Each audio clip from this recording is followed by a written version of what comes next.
एकदा तुमचं सर्वांचं माझ्या चॅनलमध्ये स्वागत आहे।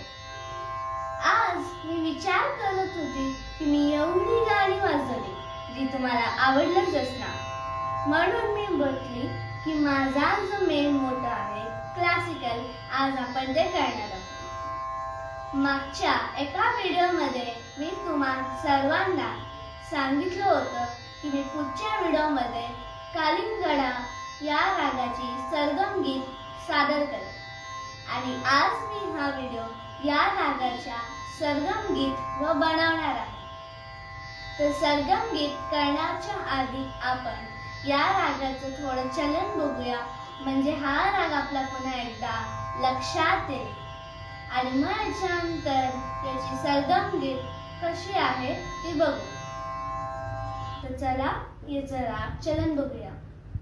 राग चलन सुरू करण्याच्या आधी आपण हे जाणून घेऊया की हा जो राग आहे तो भैरव थाटातून आहे, जे आपल्याला माहित आहे। यात रे आणि ध हे कोमल स्वर आहेत, ज्यांना आपण मींड घेतली आहे।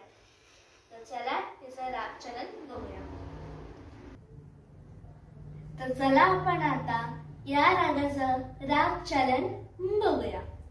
तर आधी आपण कुठल्याही रागाचं चलन करताना सा लावतो 2 मिनिटं, त्याच्यानंतर आपण या रागातले स्वर घेऊन यांना आपण चलन करतो।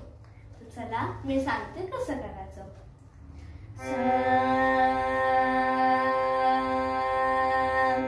आता वरचा सा,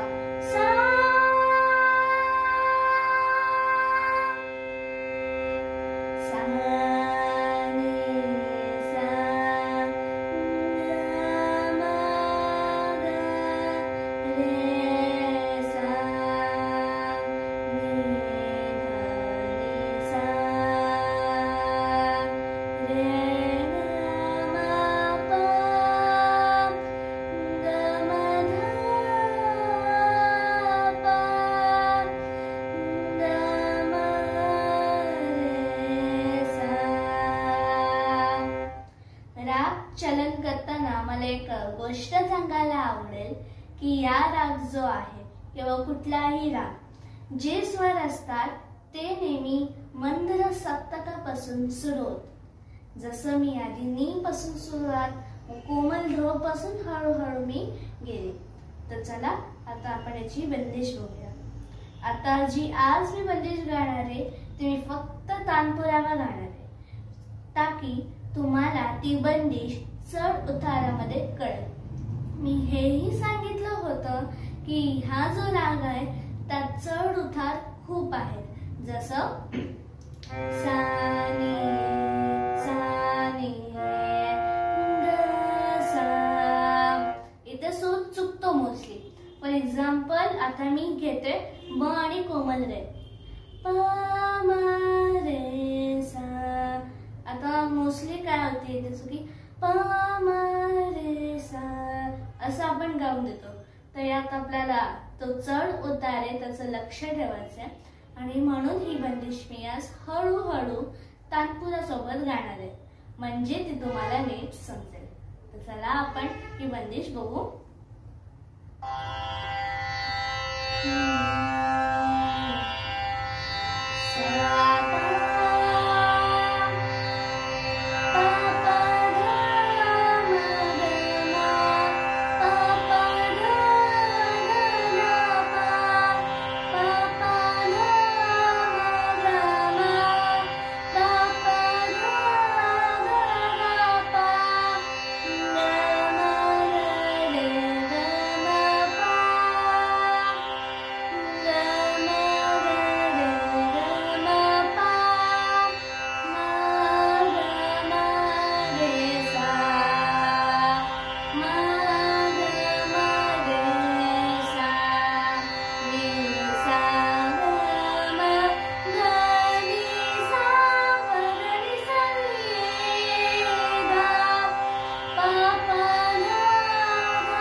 कारण मी जो अंतरा घेतला तो स्थायी आणि अंतरामध्ये आपल्याला खूप समजायला वेळ लागेल. म्हणून मी उद्याचा जो व्हिडिओ आहे त्यात मी तुम्हाला अंतर सांगेन. आजच्यासाठी एवढंच. धन्यवाद.